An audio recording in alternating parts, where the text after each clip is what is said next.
Olá, boa noite. Como vai? Vai bem? Está no ar pela TV Pantanal, canal 22, emissora do Grupo Gazeta de Comunicação. O programa Opinião desta segunda-feira, rapaz, 15, hoje 15 de maio de 2023. Satisfação em estar com você mais uma vez ao vivo, não é? O programa Opinião, que já entrou no seu terceiro ano, ao vivo, todos os dias, de segunda a sexta, aqui sempre com você no canal 22, Rede TV. Bom demais ter você na nossa companhia, não é? Uma semana esplendorosa a todos nós, saudável, produtiva e principalmente abençoada por Deus, que Ele nos conduza, nos leve, nos traga e assim, sempre de forma saudável, que possamos estar aqui cheio de energia e boas notícias, principalmente, né, para levar até você o nosso trabalho. Professor Lorenberg Alves, fim de semana, tranquilo? Tranquilo.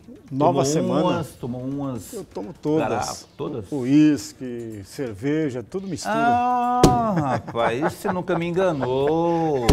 Eu acho que ele tá falando, ele tá blefando. Isso não é verdade. É verdade? Não. Ah, sabia. O telespectador sabe que não é verdade. Ah, poxa, eu nunca soube que o Lorenberg era bebum. Não é porque também toma todas que é bebum também. O cara pode tomar de forma social.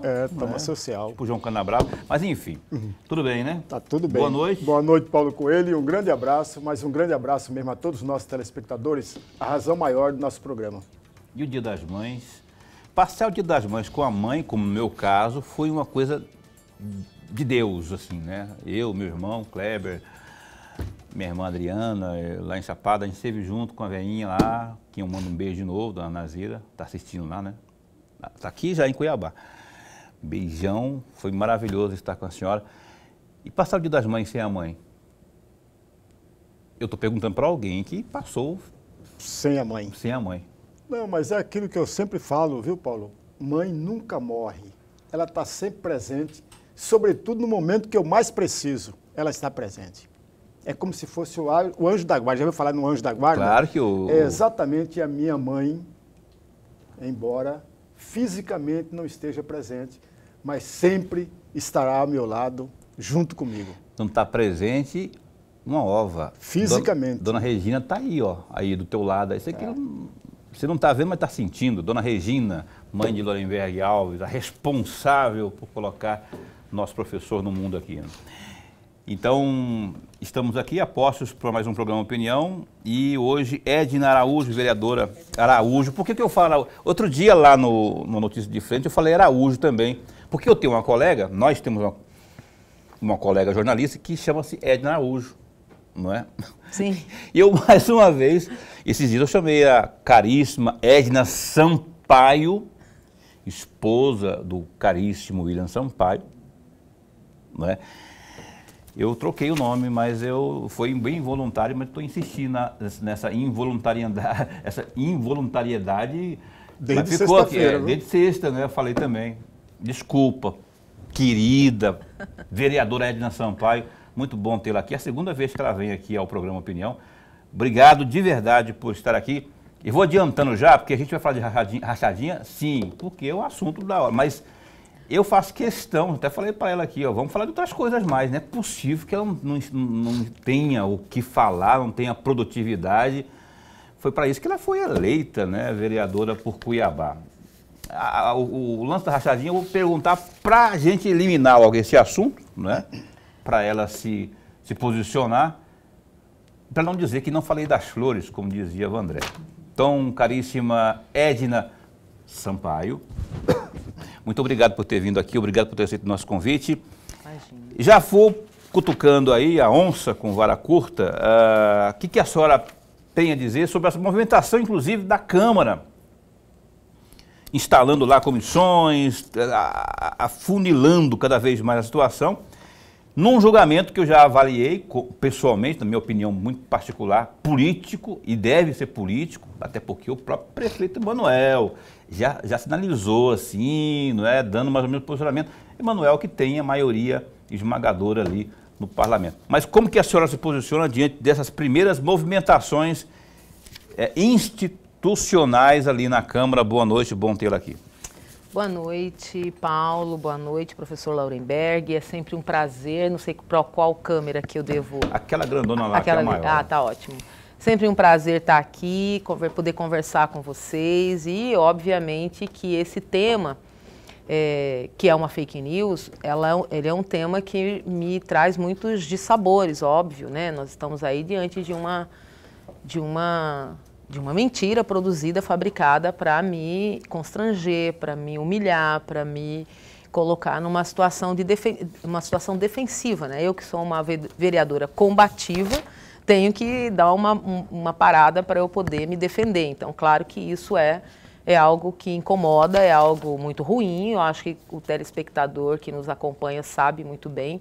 Nós, cuiabanos e cuiabanas, costumamos dizer e aprender nas nossas famílias que a gente é trabalhador e a coisa mais importante que a gente tem é o nosso nome, né? Então, a gente luta muito para que a gente possa ter um nome respeitável na sociedade e não foi à toa que a Edna Sampaio chegou até aqui, né? Nós lutamos muito, tenho uma família maravilhosa, linda, que me apoia, que me dá todo o conforto, né, que eu preciso nesse momento. E eu vejo que a comissão, ela é uma oportunidade, inclusive, da gente poder abrir esse debate, essa discussão. Eu acho que estou preparada, estou tranquila com relação a isso, acho que não há nenhum fato que justifique a abertura de uma comissão de ética contra a vereadora Edna, mas não tenho nenhum problema em dialogar, de expor as minhas atividades, o uso da minha verba indenizatória, que, aliás, é um recurso público, né? Então, estou bem tranquila com isso. Pois é, olha só, é isso que eu falei aqui no começo, né, para citar a movimentação mais recente, que é justamente esse procedimento aprovado hoje lá na Câmara Municipal de Cuiabá, que foi exatamente pela Comissão de Ética e Decoro Parlamentar, que instaurou nessa tarde um processo para investigar aí denúncia de suposto desvio de verba indenizatória, veio pela vereadora, que é a Edna Sampaio, que está aqui conosco aqui, que já está se posicionando, que pode, inclusive, se quiser, falar mais a respeito, né? Procedimento aí que atende a pedido, que eu falei para você do Emanuel, né? Olha só como é que são as coisas, né? O procedimento atende ao pedido aí do Luiz Cláudio, que é do PP, que é o antebraço direito do Emanuel ali, né? Que na semana passada já se manifestou aí, já botando o dedo na ferida aí, né? Porque a Edna Sampaio, num passado não muito distante aí, tentou emplacar uma comissão processante, lembra? Comissão processante contra o prefeito, e com razão, rapaz, para e pensa se faz sentido. Daqui a pouquinho eu vou pedir para o Laurenberg também comentar. Os vereadores vão lá, se não fazem nada, são criticados. Aí quando eles produzem, aquilo que é produzido, que é aprovado, o prefeito não cumpre, não coloca, não sanciona, não... Quer dizer, de que vale o parlamento? É decorativo, né? E aí a Caríssima aqui tentou emplacar uma processante ali, que ficou pelo meio do caminho, porque ali, que a gente falei, ali é um rolo compressor. Então, o Luiz Cláudio que acabou apresentando aí esse pedido aí, conforme anunciado pela reportagem lá do Gazeta Digital, aquela coisa que a gente já falou aqui, né, das denúncias e tudo mais.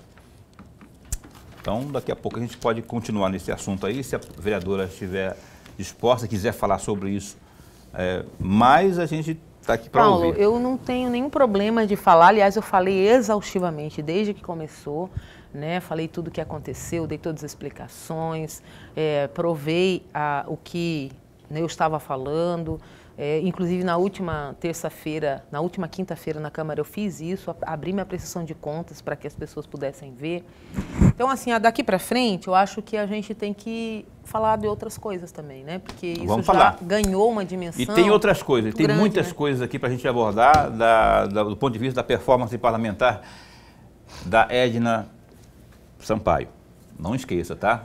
Paulo Coelho, de trocar o nome da moça. Professor Laurenberg. Vereador, antes de mais nada, registrar a nossa alegria. Mas a alegria mesmo de tê-la aqui mais uma vez, a segunda vez. Nós ganhamos e ganhamos muito com a sua presença aqui. Até para falar sobre a Câmara de Vereadores, para falar da produção da própria Câmara e etc. Mas permita-me voltar a esse mesmo assunto, só uma pergunta, que na verdade não é uma pergunta, vereadora, é um pedido de uma reflexão. Eu vou tentar desenhar um quadro, e se esse quadro não sair bem feito, a senhora vai corrigindo, por favor. Tá bom, Lorena. Que eu quero um comentário da senhora a respeito. Veja, 3 pessoas entraram com pedido e a Procuradoria aceitou os pedidos. Primeiro, por um suplente de vereador, né? O segundo, um vereador que está no exercício. E o terceiro, um servidor de Cuiabá. Os 3 entraram com o pedido e foi aprovado pela Procuradoria-Geral da Câmara Cuiabana. E num segundo momento, tem uma matéria aqui do Folha Max, no dia 3/5, que diz o seguinte: a ex-chefe de gabinete acusa a vereadora Edna Sampaio de ter feito a questão de rachadinha. Está lá no Folha Max. E ainda, a ex-funcionária repassou documentos para o Ministério Público do Estado. E depois, em seguida, a ex-funcionária vem com um vídeo dizendo que não existe esquema nenhum. E num terceiro momento, vem um grupo de jornalistas, o mais novo deles tem 20 anos de profissão, são 11 jornalistas, liderado pelo João Negrão, e aí vem a lista de 11 pessoas, traz um manifesto de solidariedade à vereadora Edna Sampaio. E eu vou ler só a primeira linha deste manifesto. A vereadora Edna está sofrendo um ataque coordenado, covarde e vil e mercenário. Gostaria muito de ouvir uma reflexão sua a respeito desse quadro que eu tentei desenhar. Eu queria mandar um abraço para o João Negrão, um grande caráter, um grande amigo, né? Eu conheci João Negrão pelo Kleber, meu irmão. Eram amigos, aí depois a gente começou a trabalhar junto também, grande figura. Saudade de você, viu, João? Tá aí assistindo, aquele abraço para você. Então, Lorenberg, eu acho que a política é um espaço muito difícil, né? Especialmente para quem não está acostumado com esse campo, né? Foi produzida uma narrativa, uma mentira a respeito dessa situação, infelizmente. E essa mentira ela está sendo repetida, né? Então é muito triste isso. E assim, o que eu posso dizer, se tem alguma coisa positiva nisso tudo aí, é que a nossa atuação parlamentar, a nossa atuação política, que neste ano nós estamos no 3º ano do mandato da vereadora Edna Sampaio, do mandato coletivo, tem feito por outros, se há esse movimento todo de uma campanha de difamação contra a vereadora, sem nenhum elemento fático, sem nenhuma prova, sem nenhuma conversa privada, que inclusive é um crime, né? Você violar uma conversa privada e expor isso sem autorização das pessoas, né? No mundo do direito isso se chama uma prova ilícita, você não pode acusar ninguém cometendo um crime para isso, né? Então, eu acho que assim, essa situação, ela está sendo observada pelas pessoas, né? E muita gente, eu digo assim, eu fico muito feliz com isso, porque muita gente mesmo tem manifestado apoio, tem manifestado solidariedade a essa situação. Todos os dias eu encontro com as pessoas que vêm até mim manifestar solidariedade, mulheres simples, né? Semana passada eu tive a oportunidade de encontrar umas 3 mulheres, né? São mulheres simples que eu não imaginava, né? Que tinha se sentiam assim tão representadas por nosso mandato, né? Então vieram falar comigo, falar para eu ter força, né? Desejar força, dizer que está orando por mim, rezando por mim. Esse grupo de jornalistas liderado pelo João, né, que para mim foi também uma surpresa muito agradável, muito importante para mim. Nós tivemos também uma atividade política que aconteceu, desculpa, eu tô bagunçando aqui. Nós tivemos uma atividade política na última sexta-feira, que era uma atividade do nosso mandato, que tem um projeto todo mês, realizar uma atividade cultural para poder reunir as pessoas. E aí o partido acabou definindo para fazer um ato político nessa atividade que a gente já ia desenvolver. E foi uma atividade muito boa, né, com muita participação de movimentos sociais, participação de lideranças nacionais, né, como, por exemplo, a Ieda, né, Ieda Leal, que é a coordenadora nacional do Movimento Negro, a qual eu estou vinculada, estou filiada, né, a professora Rosa Neide, a professora Priscila, lá de Rondonópolis, que coordena um núcleo de estudos sobre questões raciais. Então, assim, de todos os lugares, também o pessoal da direção nacional do meu partido também entraram em contato, publicaram mensagens de apoio, de solidariedade. Então, há uma solidariedade muito grande, né, das pessoas em relação a tudo isso que está acontecendo. E eu acho que isso me tranquiliza muito, né, porque primeiro eu tenho a consciência do que eu sou e do que eu faço, né. Eu sou uma pessoa que vem de uma família muito pobre, né, e que conseguiu melhorar a sua condição de vida a partir dos estudos. Então, a minha mãe é professora primária e ela tinha um princípio muito forte na nossa educação, né? Ela sempre achou e sempre falou para nós que a única coisa que ela podia deixar para a gente era o estudo. Então, ela insistiu muito que a gente estudasse. E eu sou a filha mais velha dela, né? Minha mãe ainda é viva, meus pais ainda são vivos. Então, foi essa crença na oportunidade educacional que me fez sair de uma condição de pobreza para uma condição de classe média, de pessoas que adquiriu as suas condições de vida. Mas nunca deixei a minha origem de lado, nunca deixei de estabelecer relações com essas pessoas. E isso faz com que as pessoas me conheçam, né? E isso faz com que as pessoas reconheçam na minha atuação a verdade que eu trago, né? Então, eu fico muito feliz com isso, apesar dessa situação muito triste. Eu digo que é muito triste porque nós estamos tratando de uma coisa que finalmente agora foi tipificado pela nossa legislação eleitoral, que é a violência política de gênero.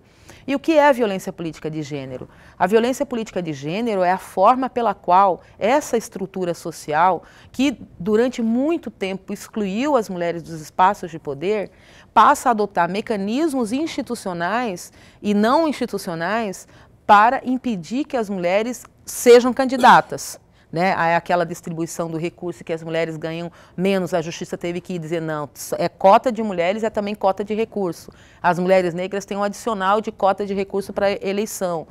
Mas a violência de gênero não se detém apenas no processo eleitoral, porque nós temos muita dificuldade para eleger mulheres, senão a gente teria uma Câmara com metade de mulheres, nós somos mais da metade da população. E hoje, pela primeira vez na história, eu acho que já teve uma vez que aconteceu isso, nós temos 3 mulheres no parlamento. Então, o que está acontecendo, né, e que não acontece só com a vereadora Edna Sampaio, se você for ver no Brasil inteiro essa situação está acontecendo, que é o estranhamento nas instituições, nesses espaços, com a presença das mulheres. E as mulheres fazem política de um modo diferente. Né? As mulheres são mais aguerridas, elas são mais combativas, elas são mais indignadas com a questão, com o status quo, com a situação como está. A vereadora Edna está se referindo à Lei Federal 14.121. Exato. Não, 14.192. 192. Que modificou o Código Eleitoral. De 2021, que modificou exatamente o Código Eleitoral. Né? Então, crime você interditar uma mulher. Porque as pessoas pensam assim, violência contra a mulher é só aquela que ela sofre pela Lei Maria da Penha, que é a violência doméstica. Não, nós sofremos violência em todos os espaços. E na política foi criada essa lei para poder tipificar esse tipo de crime. Ora, eu sou a primeira mulher negra a chegar na Câmara Municipal, certo? Então eu vou ser taxada de um crime que eu não cometi, que provo que não cometi, com que objetivo? A mulher geralmente tem sido... E não é verdade que é só a Edna, não. Eu já vi, por exemplo, Sim. o ex-presidente da Câmara, o Juca, uma vez, ele destratou a caríssima Michele Alencar. Depois pediu desculpas, não é? Mas, assim, uma falta de tolerância, assim, no primeiro momento, isso é grave, não é? Isso é grave, muito grave. 14.100... Aliás, essa lei 14.192 de 2 anos atrás, de 2021, a caríssima Edna já acionou, inclusive, também Alencar, o Dilemar Alencar nessa lei aí, justamente com esses argumentos que ela acabou de falar aqui, que são previstos nesta lei aí, que defende os direitos de participação política da mulher, né, que considera violência política de gênero. Procede isso que eu estou falando aqui, né? Porque o glorioso Dilemário, né, com base aí nessa queixa-crime aí, foi acionado, que a senhora protocolou aí no mês passado, se não me engano, foi isso? Sim. Tem mais tempo, né? Aí, porque foi um outro episódio. Agora a gente juntou isso que aconteceu para demonstrar isso. Foi aberto um inquérito a respeito. E tem que respeitar mesmo, tem que acionar, porque afinal de contas são todos iguais, né? Não tem essa situação. Pelo menos deveria ser. Antes de ir para o intervalo comercial, caríssima Edna Sampaio, qual é o nome da sua mãe mesmo? É Dona Noêmia, que assiste aos programas de TV, e o coraçãozinho dela fica pequenininho. É isso que eu ia falar agora, Um beijo grande para minha mãezinha. Dona Noêmia, então não fica triste não, porque isso é coisa da... A caríssima Edna Sampaio, sua filha preferida, que é a mais velha de todos, né? Dos filhos, mas ela não é a primeira figura política que passa por essa... Não é... Mas eu sei que o coração da senhora está apertado e fica, né? Se eu fosse o pai de uma vereadora, o vereador, por exemplo, que estivesse passando por essa saraivada aí, enfim, eu ficaria também apreensivo. Sim. Mas fica tranquila que vai dar tudo certo, tá? Fé em Deus aí que vai dar tudo certo. Ontem eu imagino que a senhora ela mora aqui? Ela mora aqui. Deu um beijão nela, uns abraços, uns cheiros no cangote, essas coisas? Sim. Porque mãe é mãe, né? Tem que cuidar mesmo da velhinha lá, Dona Noêmia. Aquele beijo pra senhora, viu? O Opinião vai dar um tempo para o intervalo comercial e volta já com Edna Sampaio, vereadora por Cuiabá. Um instante só. Pois bem, cá estamos de volta, ao vivo. Você está assistindo ao programa Opinião de segunda-feira, não é? E a gente está hoje com a Edna Sampaio, vereadora pelo PT. Aliás, daqui a pouco a gente vai falar também de política eleitoral, partidária, né? Porque tem a situação do PT também, o ano que vem, a questão da disputa aqui pela Prefeitura de Cuiabá, como é que está isso, o que a Edna pensa, o PT tem alguns nomes bons. Paulo, tem um Lúdio, mas não tem só o Lúdio, não. Teve uma moça aí que foi campeã de votos ano passado aí, para deputada federal, ninguém tem mais votos. Ela só não foi eleita por conta dessas leis que tem aí da legislação eleitoral, mas que estou falando da professora Rosa Neide, a professora Rosa Neide, que está aí firme e forte também. O Lúdio é o queridinho, parece que é o queridinho aí dos petistas aí, mas tem um negócio aí que lá no PT não é assim que funciona não, tem que botar o povo para opinar lá. O Gazeta Digital, www.gazeta digital, tem alguns destaques, dentre eles o governador Mauro Mendes do União Brasil acionou a Procuradoria-Geral do Estado, PGE, para apurar as denúncias envolvendo a secretária adjunta de Saúde, Kelubi de Oliveira, e também as empresas investigadas por formação de cartel na pasta. Na manhã desta segunda-feira, o gestor evitou polemizar o assunto, mas disse que espera a conclusão das investigações policiais e do órgão estadual para adotar as devidas providências. Disse o Mauro, abre aspas, isso tem que ser conduzido pela polícia, se tem uma denúncia, tem que entregar para investigar. Quem está na vida pública tem que dar explicações. Agora, quem acusa tem que provar. Eu pedi que nossa Procuradoria possa entender o que está acontecendo para fazer tudo aquilo dentro da previsão legal, fecha aspas, disse o governador. Olha, a Secretaria de Mobilidade Urbana, a CEMOB, aqui de Cuiabá, instalou radares na Avenida das Torres e também lá na Avenida José Monteiro de Figueiredo, que é a conhecida lava-pés na capital. O equipamento ainda, na verdade, os equipamentos estão em fase de testes e as multas serão aplicadas a partir de 15 de junho aos motoristas que passarem nos locais acima da velocidade permitida. De acordo com a pasta, os medidores foram instalados nos dois lados da Avenida das Torres, ali próximo ao restaurante Armazém Mamur. No local, a velocidade permitida é de 40 km por hora. Já lá na Lavapés, o monitoramento fica próximo ao Shopping Goiabeiras. A velocidade permitida lá naquela via é de 50 km horários. De acordo aí com a CEMOB, a medida atende a um termo de ajustamento de conduta TAC firmado com o Ministério Público Estadual após um estudo da Comissão de Análises de Acidentes de Trânsito composto pelos órgãos, no caso a Secretaria de Saúde do município, também a Delegacia Especializada de Direitos de Trânsito, né, que é a Deletran, da Polícia Judiciária Civil, e o Batalhão de Trânsito da Polícia Militar, além do Serviço de Atendimento Móvel, que é o SAMU. Aí entra também a perícia oficial, identificação técnica Politec. Detalhes dessas e outras notícias do Gazeta Digital, www.gazetadigital.com.br. Notícias também de todas as outras áreas, política, polícia, esporte, cultura, enfim. Gazeta Digital. Melhor informando você no seu dia, não é? Dá um clique lá que é fácil, fácil, fácil. Lorenberg, eu fiz um comentário pessoal no bloco que passou. Não vou te pedir para comentar essas notícias aqui não, mas eu vou pedir uma opinião sua. Depois da tua opinião, eu te peço para fazer a primeira pergunta para a querida vereadora Edna Sampaio. Eu opinei que ali no Parlamento Municipal o julgamento é político, esse julgamento agora, inclusive, com a implantação dessa comissão aí, que pode ou não trazer a cassação aí do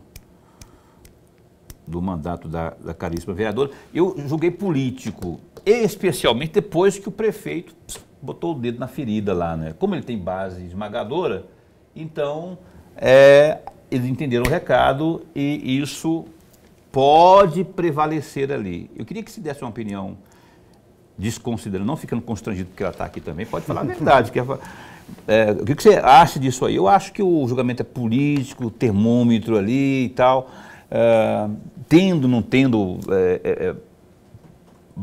batom na cueca, tendo ou não tendo culpa, tem esse, porque não é o primeiro caso que acontece, por isso que eu estou falando para você, existe essa sinalização. O que você acha que podemos ter adiante aí nesse contexto aí? Paulo, eu vou fazer duas pequenas observações muito rapidamente. A primeira delas, você está coberto de razão quando diz que o caso é político. No parlamento, não importa se é municipal, se é estadual, se é federal, o fator político pesa mais. E alguém, o telespectador pode falar, mas professor, lá no judiciário não pesa o político. Amigos, toda ação humana tem político, tem política. Uma decisão de um juiz tem uma parte política também. Nós não podemos perder de vista. E no parlamento, a maior fatia, o maior peso é exatamente o fator político. Não tenho a menor dúvida disso. Uma segunda questão que deve ser colocada, dependendo do ânimo, é preciso ver o ânimo dos parlamentares diante de uma situação. Eu já vi casos em legislaturas anteriores da mesma Câmara Municipal e que não teve tanto comentário a respeito. Da polêmica. Da polêmica tanto. Eu já vi denúncias, por exemplo, em legislaturas anteriores, não nesta, em legislaturas anteriores, de vereador ter no seu gabinete funcionária fantasma.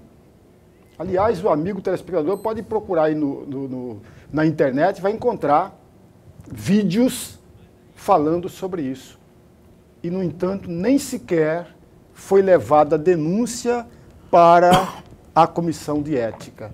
Então, veja, naquele momento, naqueles momentos, talvez não tivéssemos o momento apropriado para tal.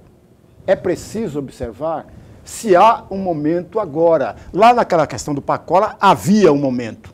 havia uma situação muito clara de populares, de amigos e colegas da pessoa, do servidor que foi assassinado, tudo conspirando a favor de uma possível cassação.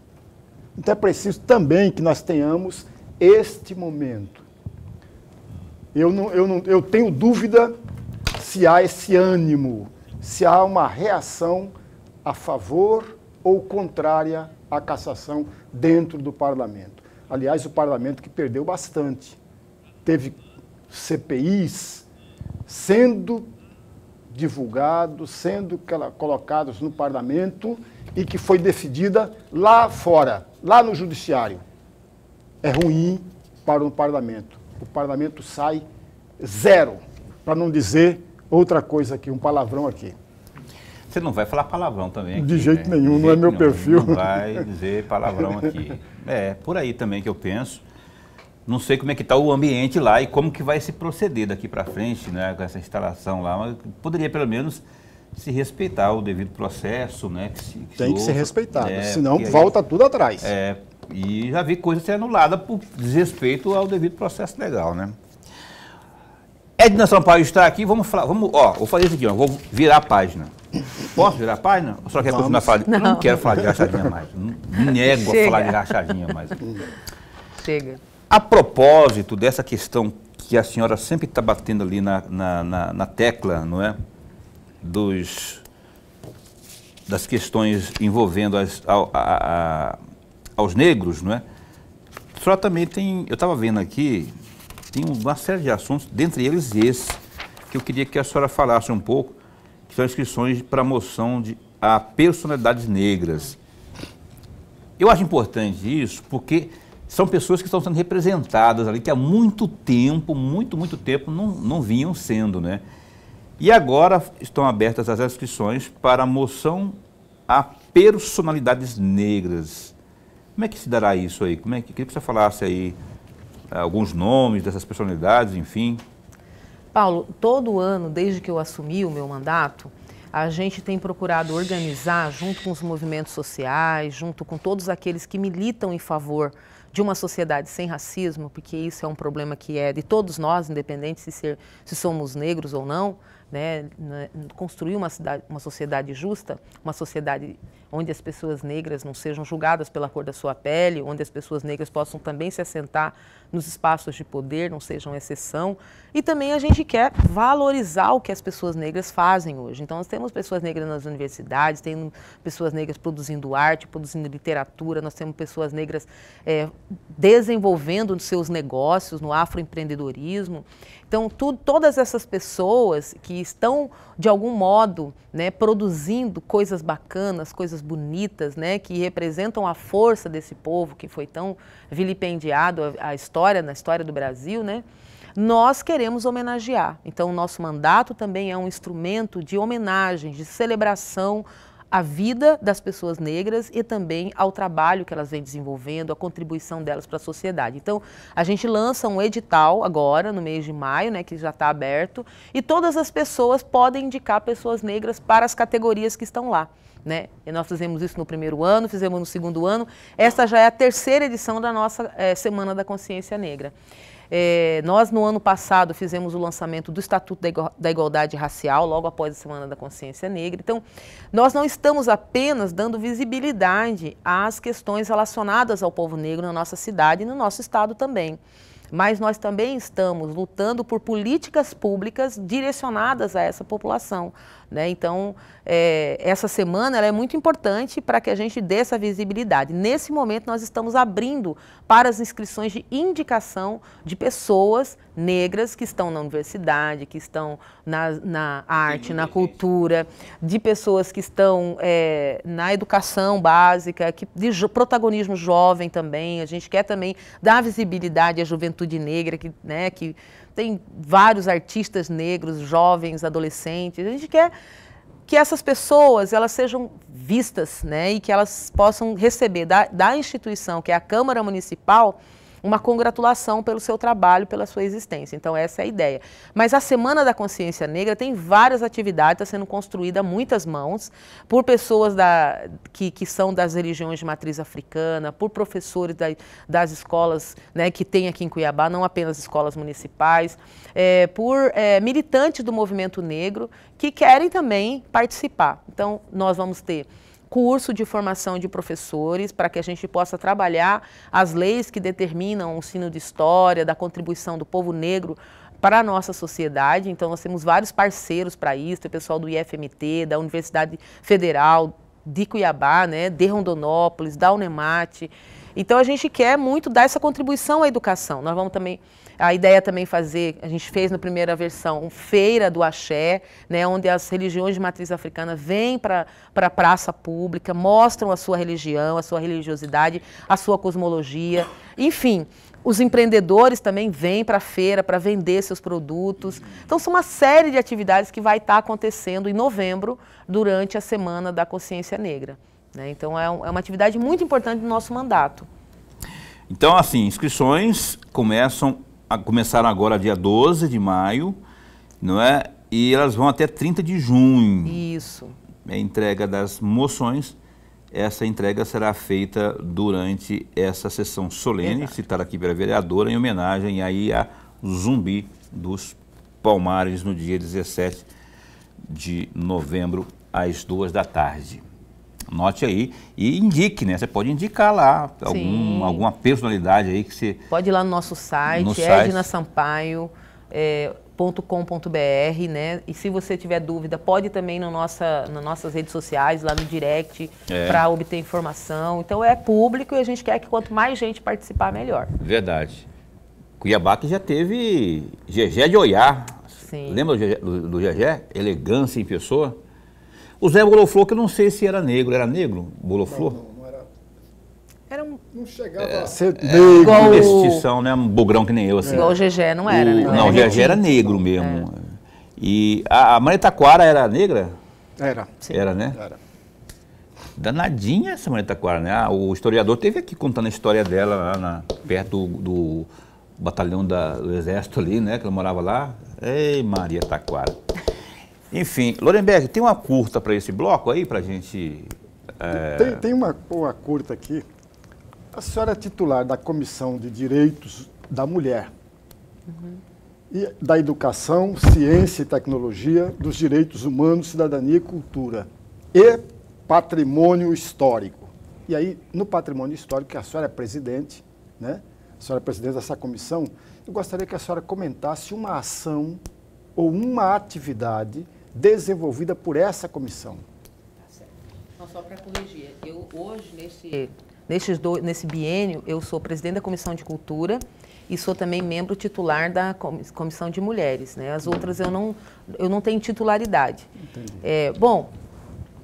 A Comissão de Cultura, eu fui também titular e presidente no biênio passado. É uma área extremamente importante que estava praticamente desativada enquanto política pública nacional. Você sabe que os municípios, os estados, principalmente os municípios, precisam muito do apoio federal, do financiamento para desenvolver política de cultura, né? Então, o que a gente fez no biênio passado é articular com a Prefeitura Municipal de Cuiabá, a partir da mobilização dos próprios artistas, para que nós pudéssemos elaborar o Plano Municipal da Cultura.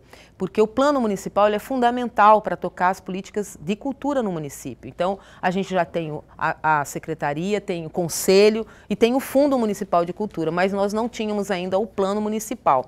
Esse plano foi feito, foi realizado, nós estamos aguardando agora que ele seja encaminhado para a Câmara Municipal, né? Também iniciamos no biênio passado a discussão sobre o Centro Histórico, né? Que nós estamos devendo ainda uma audiência pública para discutir o Centro Histórico. Eu estou aguardando a nomeação do superintendente do IFAM, que é uma pessoa-chave para discutir Centro Histórico aqui em Cuiabá. Nós temos um pequeno núcleo de Centro Histórico que precisa ser preservado e que está completamente abandonado nesse momento. Isso é memória, é nosso direito à memória e à história, né, do passado, né, a história do nosso povo. Todo povo precisa ter essa identidade e nós estamos perdendo ela na medida em que o Centro Histórico está completamente abandonado. Então, essa é uma ação do mandato, é uma ação junto à Comissão de Cultura. E nesta legislatura também, nesse biênio, a gente chamou para a responsabilidade da Comissão de Cultura a discussão sobre a Lei Paulo Gustavo II.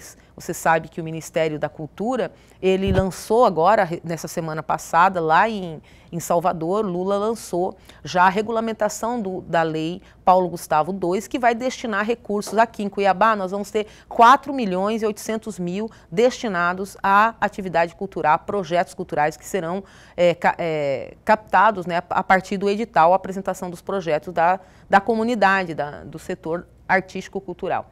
E também no Estado, mais de 30 milhões de reais para financiar projetos. A prioridade da Lei Paulo Gustavo é artes e projetos que se viabilizem através, principalmente, do audiovisual. Então, você pode trazer projetos que possam ser contados a partir do instrumento do áudio, da linguagem do audiovisual. Então, essa é uma atividade muito importante. Nós fizemos uma audiência pública enquanto Comissão de Cultura. Nessa audiência pública, nós deliberamos a comissão de um comitê de acompanhamento da Lei Paulo Gustavo, articulado com o Fórum Estadual de Cultura, com o Conselho Municipal de Cultura, com outros grupos que são grupos que produzem, né, a arte e a cultura no nosso município. Então, nós vamos acompanhar agora a implementação da lei, que é algo muito importante que vai chegar em cada cidadão e cada cidadã do município de Cuiabá. 4 milhões aqui para Cuiabá. Quase hein? 5 milhões. É um dinheirinho bom para quem quer produzir aí, está precisando de um incentivo aí. O dinheiro está chegando aí. Intervalo comercial, a gente volta no instante só. Cá estamos de volta, você está assistindo ao programa Opinião. Pessoal, no intervalo ali na técnica, ele fica contando piada, né? Eu escuto tudo as piadinhas que vocês estão contando aí, tá? Tudo, porque fica aberto aqui, ó, vocês acham que fica fechado, mas eu fico ouvindo tudinho que vocês ficam falando da vida dos outros aí, dos colegas da Gazeta. Vocês contam, eu ouço tudo aqui, vou notar aqui, vou dedurar vocês lá, vou falar de quem vocês estão falando mal lá da Gazeta lá, viu? O Boca está falando ali do menino lá, da técnica. Rapaz, você pensa que está escondendo as coisas de mim aqui, né? A Edna Sampaio, vereadora do PT, está aqui conosco. A Edna é a esposa do William Sampaio, só que ela também é mãe do William, que não é o Sampaio, é Sampaio, mas antes tem o Rafael, né? É Rafael, William, Rafael, Sampaio também, é médico, rapaz. A Edna Sampaio tem filho médico. Está aqui, ele é qual que é a especialidade dele mesmo? A especialidade dele Nutrologia. Hã? Nutrologia. Não entendi. Nutrologia. Nutrologia.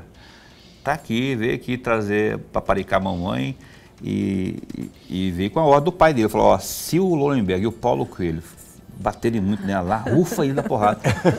Mentira, ele não falou isso, né? O William veio da outra vez aqui e tal. E ela tem também uma filha, que é a caçula, que vai ser cineasta, né? Ou já é? Está estudando para ser cineasta. Ela já foi, inclusive, premiada aqui no Mato Grosso com um filme. Qual que é o nome dela? Luana Regina. Que mora lá Mora em São Paulo. São Paulo. E tem um outro que é advogado. Esse eu espero, porque eu vou ganhar dinheiro. Que é o César. O César, que é o do meio. O César, abraço aí para os três filhos. Minha mãe também tem 3 filhos, né? Eu, o Kleber e a Adriana. Ela gosta mais do Kleber, porque é o mais velho. Mas, mentira, minha mãe gosta de todo mundo igual. Eu vou pedir para a senhora falar da intervenção, Nino, porque olha só, que a intervenção na saúde aqui pelo governo do Estado no município de Cuiabá, a senhora está cobrando respeito ao Sistema Único de Saúde. Com que argumento, vereadora?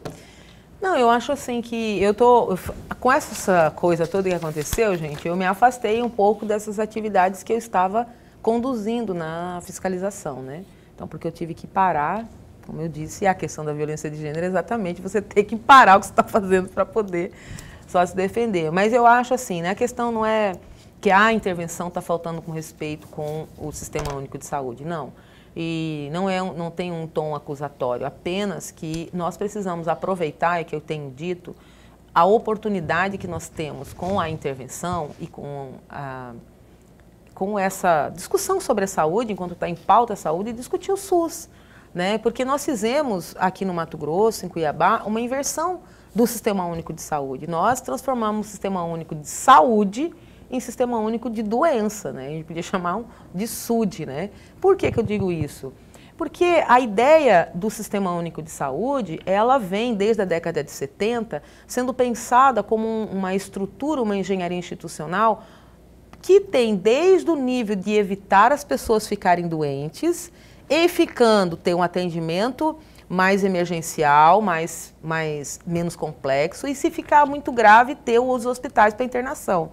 Então, qual que é a grande sacada do SUS? Né, quando ele foi pensado na década de 70, depois foi normatizado na Constituição na década de 80, em 88. Foi que fosse um sistema que evitasse a doença das pessoas. Por isso ele tem uma atenção básica, que justamente é ter unidades básicas de saúde nos lugares onde as pessoas moram, ter equipe saúde da família, que é uma equipe multidisciplinar, que possa acompanhar um número X de famílias dentro de um determinado território, evitando que essas pessoas possam sair de uma situação que pode ser resolvida ali no local, para uma situação em que ela vai para a UPA, vai para a internação ou vai para o hospital, que é exatamente o que está acontecendo agora. Por que está tendo intervenção? Porque a atividade do SUS se concentrou na atividade, na média e alta complexidade. Aí não tem leito para todo mundo, não tem médico para todo mundo, não tem hospital para todo mundo. Quando há muitos estudos já provando que a maioria, cerca de 70% das doenças, são doenças evitáveis, de internações que poderiam ser evitadas. De que maneira? Tendo uma atenção primária bem organizada, você ter uma equipe multidisciplinar. E isso não está acontecendo. Mas não está acontecendo aqui em Cuiabá e em muitos lugares do Brasil. O SUS acabou se transformando num sistema que tem o hospital, a internação, a UTI como um centro, quando, na verdade, deveria ser a atenção primária, a educação em saúde, a atenção em casa, domiciliar, os cuidados básicos com saúde como centro do sistema. Para quê? Para evitar que o agravamento em saúde chegasse ao ponto da internação, da hospitalização e da morte do paciente. Então, a gente se perdeu nesse caminho. E eu acho que essa discussão precisa ser retomada. Porque a intervenção, ela tem um papel de estancar uma sangria que estava acontecendo, mas ela não vai resolver a estrutura que foi dada para o Sistema Único de Saúde ao longo desses últimos anos. Ok. Professor. Eu vou entrar nesse mesmo caminho, mas na primeira parte da resposta. Na primeira parte, porque eu vou trazer aqui um trecho do site da própria Câmara Cuiabana, no dia 27 de abril. Dia 27 de abril, de acordo com o site, a senhora teve visitando unidades de saúde da capital e não constatou, está lá no site, não constatou melhorias na infraestrutura que tenha sido implementado de ação com o plano de ação do gabinete de intervenção. Eu gostaria muito de ouvi-la. 27 de quê? De março? Dia 27 de abril. De abril. Então, o final de tudo foi... não constatou, nas suas visitas, não constatou melhorias na infraestrutura que tenha sido implementada de ação com o plano de ação, melhor, de acordo com o plano de ação do gabinete de intervenção. Eu gostaria muito de ouvi-la a respeito disso. Nessa questão, quando eu estava visitando as unidades que ainda não tinham sido afetadas mais diretamente pela intervenção, eram justamente as unidades básicas de saúde, né, que estão lá no bairro, né, está lá no CPA, está nas comunidades, onde a população vai até ali perto da sua casa. Então, né, essas medidas não tinham chegado ainda nessas unidades. Então, por exemplo, elas continuavam basicamente sem infraestrutura. Por exemplo, o CAPES do CPA. Eu encontrei um matagal entrando quase na unidade, não encontrei atendimento, mas é uma estrutura que já vinha acontecendo, entendeu? Já vinha sendo deteriorada dessa maneira, né? Então, a intervenção ainda não tinha tido condições de intervir nesses espaços aí. Não sei agora como é que está, porque, como eu disse, eu dei uma parada, vou retomar agora para a gente verificar como está. Já nas unidades, nas UPAs, eu fui, por exemplo, vou pegar a UPA Pascoal Ramos. Lá é uma estrutura muito maior, muito melhor, mais, né, tem mais condições. Lá eu encontrei, por exemplo, a questão dos medicamentos resolvido. Né? Então, acho que eu vi os estoques dos medicamentos, falei com o coordenador e ele atestou que ali eles nunca tiveram um abastecimento de medicamento como tiveram agora. Disse, inclusive, que tinha 6 tipos de antibióticos, coisa que nunca teve. Também vi a instalação de um raio-x. né, que não tinha ali também para fazer o diagnóstico. Mas ainda fila para atendimento, reclamação de mães, horas e horas para serem atendidos. O que eu estou querendo dizer é que os problemas da saúde são problemas muito complexos. Os problemas da saúde não se resolvem rapidamente, né? Então, a intervenção ela tem um papel importante para poder estancar a sangria que estava acontecendo dos não atendimentos, da falta de médicos, da falta de remédios, que são coisas que podem, em alguma medida, tirando a fila para procedimentos cirúrgicos, que aí já é um problema mais complexo, resolver. Mas como é que a gente vai resolver a dinâmica de funcionamento do Sistema Único de Saúde? Porque a intervenção ela vai ter um período, depois ela vai embora. E aí? Vai voltar? A gente precisa ter uma pactuação entre o governo do Estado e o governo municipal para melhorar a gestão do Sistema Único de Saúde. Né? Nós precisamos refundar o SUS no sentido de garantir que as funcionalidades do SUS sejam restituídas, as unidades básicas funcionam, que tenha negociação entre o governo do Estado e o governo municipal para poder financiar, cooperar tecnicamente o governo do Estado com o município. O governo municipal não pode ser deixado à própria sorte para poder fazer a gerência dos recursos da saúde, da própria política pública, alheio a todos, né, como aconteceu. Então, tem uma complexidade de coisas que precisam ser melhoradas e que depende da responsabilidade dos gestores, tanto o gestor municipal quanto o gestor estadual. Eu tenho que encerrar o programa. Eu caminhando para o final. Eu quero mandar, aliás, o pessoal mandou aqui está assistindo o programa, pediu para mandar alô, rapidão, a Deise do Santa Isabel.